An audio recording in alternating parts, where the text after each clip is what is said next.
Picture two people. One lives in a luxury high-rise, wears designer clothes, drives a German sports car, and vacations in five-star resorts. The other lives in a modest home, drives a 10-year-old Toyota, wears unbranded clothes, and you've never seen them on social media. Which one is wealthy? Most people point to the first, but here's the uncomfortable truth. You might be looking at two completely different things, rich and wealthy, and mistaking one for the other.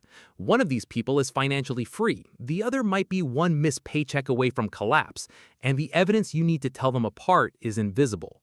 We use the words rich and wealthy as if they mean the same thing, but Morgan Housel in The Psychology of Money draws a line so sharp it cuts through every money mistake we make. Being rich is about income, the money you earn right now. It's visible, a high salary, a big bonus, a fancy job title. But being wealthy is about the money you don't spend. It's hidden.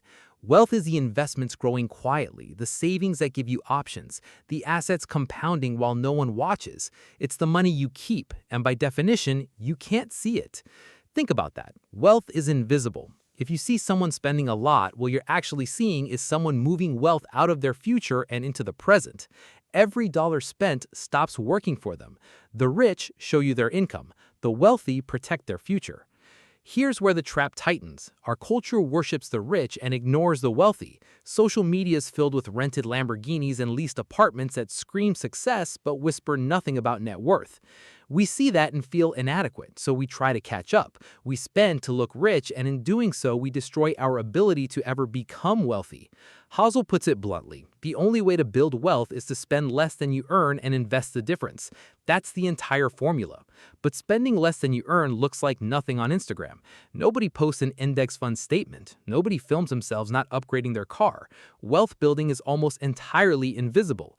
The person in the high-rise might take home $30,000 a month and spend $32,000. The person in the modest home might earn $8,000 and invest $3,000. The first is rich and drowning. The second is quietly wealthy and becoming freer. From the outside, you'd worship the first and overlook the second.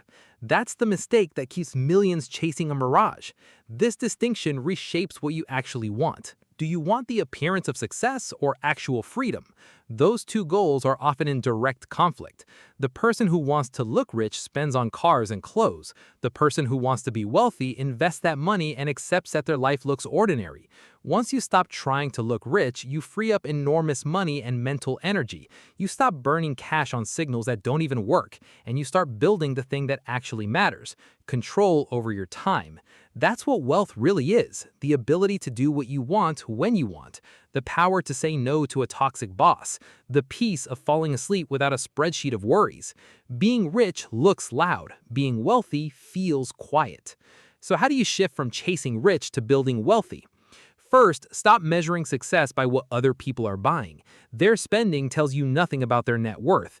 Second, make wealth your hidden scorecard. Track the gap between what you earn and what you keep.